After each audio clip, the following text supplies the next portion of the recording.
Is this consolidation about the scale survival or a fundamental rewrite of the global streaming business? How is it going to operate going ahead? The streaming business is going to change both India and globally because of this acquisition. This is a mammoth acquisition, right? What this does is that Netflix as a platform now owns the largest variety of content across various segments, whether you call it web series, movies, IPs, HBO TV shows, everything put together. So this will have a big disruptive impact for a lot of the incumbents, both globally and in India. I'll just share some global perspective here first. So Netflix was ideally losing market share over the last 5 to 6 years to other OTT platforms, the likes of HBO Max and even Apple TV, because they were investing aggressively in terms of original content. Because of Netflix now acquiring HBO Max, which is the content platform right now, which they have paid for right now, this is going to see a big lever for them in terms of protecting their market share and making them the number one player. So Netflix and Warner put together in terms of potential market share numbers in terms of US OTT market will move towards 33%. Now, if you look at the second largest player in terms of US OTT market is Amazon Prime. They are somewhere closer to 21%. So it's a very huge gap in terms of the way they operate. Amazon, Netflix were neck to neck in terms of broad video OTT numbers in terms of market share, where now Netflix, Warner Brother will move like ahead with a very big margin.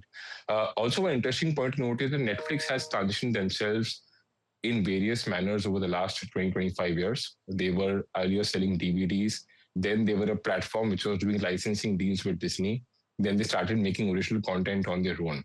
So I think in terms of the acquisitions in the past, AT&T Time Warner acquisition did not go too well with the investors, did not create too much of value. But in the case of Netflix specifically, they have transitioned as a company in various phases. And we do believe that this kind of dominance, both from platform standpoint and from content standpoint, will augur very well for them in terms of global market. Yeah. So how does this mega deal alter the competitive landscape for India's streaming market, especially for the platforms like JioCinema, Hotstar and Amazon? And what does it basically mean for HBO and Warner content in India? Now, coming to the homegrown India market, Netflix is a market leader as far as SVOD market share is concerned. They typically have almost about 25 to 30% SVOD market share. They don't have a plain advertising as of now. They haven't introduced ad tier plans in India as of now, but globally ad tier plans are also there. I think in terms of market share on the SVOD side, this will see further increase. Two, three strategic things that could happen for a Netflix over the next 2 to 3 years. One is you could see ARPU hikes. So India as a market is price sensitive. In the last 4 to 5 years, we've seen constant correction in terms of ARPUs.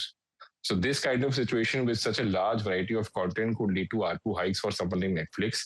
Second, I think they could go back to the distributor partners, whether it is Jio, aggregators, everything put together, and ask for a higher minimum guarantee and kind of renew deals over there to Netflix advantage.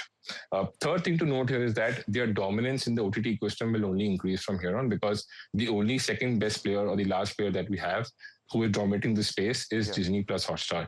And that's primarily because of IPL.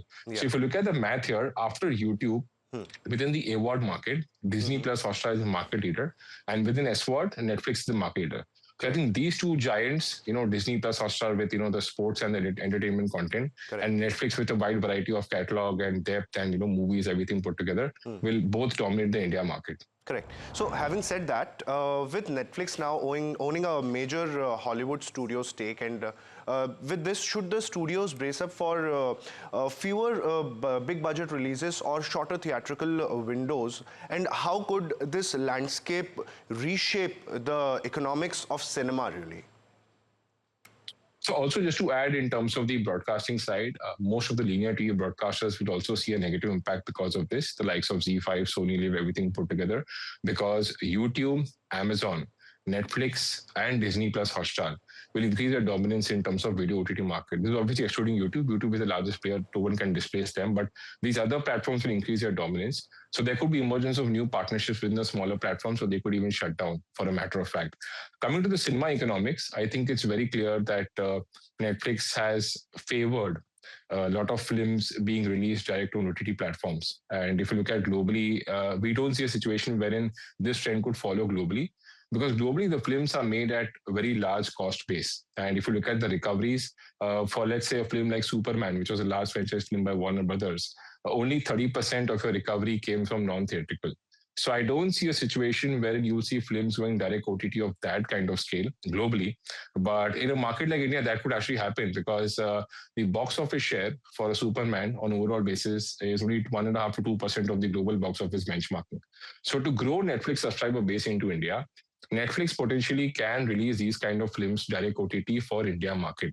Now, this is a negative for the India cinema exhibition industry, clearly because Hollywood is one segment which is showing respite in terms of premiumization, which has not seen a sharp decline in footfalls and occupancy levels the way Hindi has seen a sharp decline in footfall and occupancy levels because of the nature of content Hollywood caters to.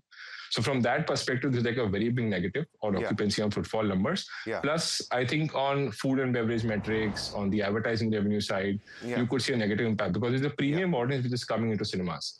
Last but not the least is basically if you look at Hollywood in terms of contribution, they contribute 20% of box office for a PVR Inox. And Warner Brothers has a 20% market share within the Hollywood box office collections.